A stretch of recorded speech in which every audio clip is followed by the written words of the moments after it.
Nathan Leopold was in a bad mood. That evening on November 10th, 1923, he had agreed to drive with his friend and lover, Richard Loeb, from Chicago to the University of Michigan to burglarize Loeb's former fraternity, Zeta Beta Tau. But they had managed to steal only $80 in loose change, a few watches, some penknives, and a typewriter. It had been a big effort for very little reward, and now, on the journey back to Chicago, Leopold was argumentative. He complained bitterly that their relationship was too one-sided. He always joined Loeb on his escapades, yet Loeb held him at arm's length. Eventually, Loeb managed to quiet Leopold's complaints with reassurance of his affection and loyalty. As they continued to drive along the country roads in the direction of Chicago, Loeb started to talk about the idea of carrying out the perfect crime. They had committed several burglaries together, and they had set fires on a couple of occasions, but none of these misdeeds had been reported to the newspapers. Loeb wanted to commit a crime that would set all of Chicago talking. What could be more sensational than the kidnapping and murder of a child? To kidnap a child would be an act of daring, and no one, Loeb proclaimed, would ever know who had accomplished it. Leopold had no objection to Loeb's plan to kidnap a child. They spent long hours together that winter discussing the crime and planning its details. They decided upon a $10,000 ransom, but how would they obtain it? After much debate, they came up with a plan they thought foolproof. They would direct the victim's father to throw a packet containing the money from the train that traveled south of Chicago along the elevated tracks west of Lake Michigan. They'd be waiting below in a cart. As soon as the ransom hit the ground, they would scoop it up and make their escape. On the afternoon of May 21st, 1924, Leopold and Loeb drove their rental car slowly around the streets of the south side of Chicago, looking for a possible victim. At 5 o'clock, after driving around Kenwood for 2 hours, they were ready to abandon their kidnapping for another day. But as Leopold drove north along Ellis Avenue, Loeb, sitting in the rear passenger seat, suddenly saw his cousin, Bobby Franks, walking south on the opposite side of the road. Bobby's father, Loeb knew, was a wealthy businessman who would be able to pay the ransom. He tapped Leopold on the shoulder to indicate they had found their victim. The duo drove slowly down Ellis Avenue and gradually pulled alongside Bobby. "Hey, Bob," Loeb shouted from the rear window. The boy turned slightly to see the car stop by the curb. Loeb leaned forward into the front passenger seat to open the front door. "Hello, Bob. I'll give you a ride." The boy shook his head. He was almost home. "No, I can walk." "Come on in the car. I want to talk to you about the tennis racket you had yesterday. I want to get one for my brother."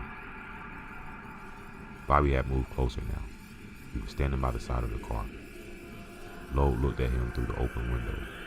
Bobby was so close. Loeb could have grabbed him and pulled him inside, but he continued talking, hoping to persuade the boy to climb into the front seat. Bobby stepped onto the running board. The front passenger door was open, inviting the boy inside. And then suddenly, Bobby slid himself into the front seat next to Leopold. Loeb gestured toward his companion. "You know Leopold, don't you?" Bobby glanced sideways and shook his head. He had not recognized him. "No." "You don't mind us taking you around the block?" "Certainly not." Bobby turned around in the seat to face Loeb. He smiled at his cousin with an open, innocent grin, ready to banter about his success at yesterday's tennis game. The car slowly accelerated down Ellis Avenue. As it passed 49th Street, Loeb felt on the car seat beside him for the chisel. Where had it gone? There it was. They had taped up the blade so that the blunt end, the handle, could be used as a club. Loeb felt it in his hand. He grasped it more firmly. As 50th Street approached,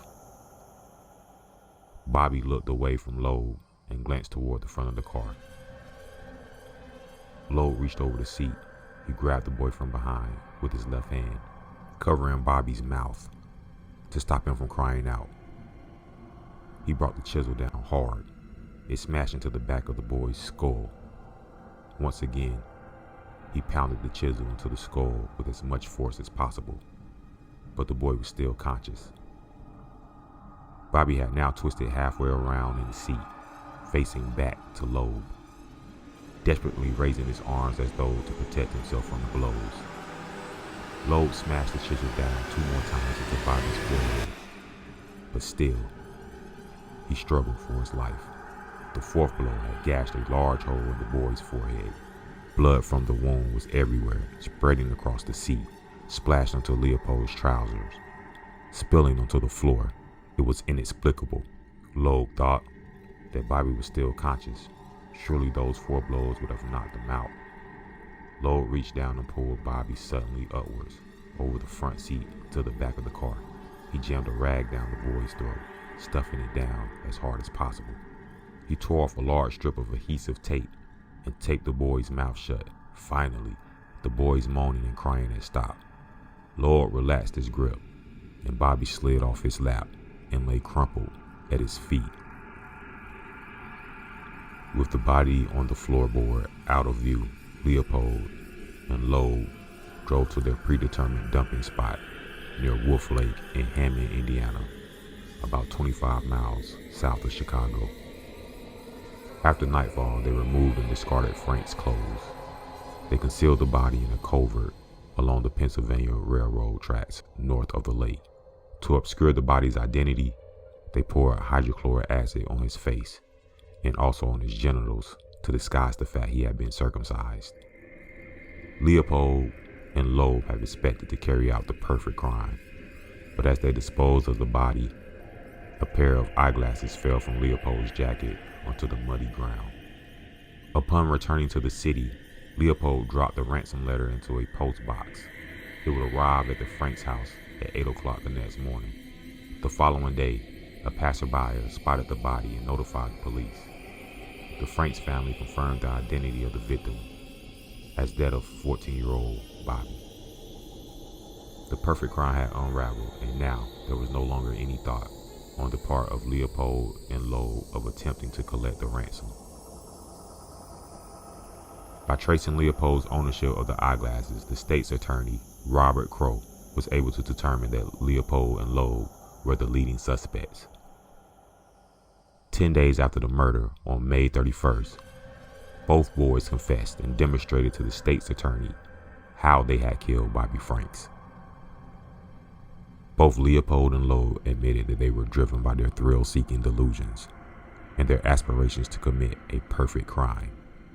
Neither claimed to have looked forward to the killing itself, although Leopold admitted interest in learning what it would be like to be a murderer. He was disappointed to note that he felt the same as ever.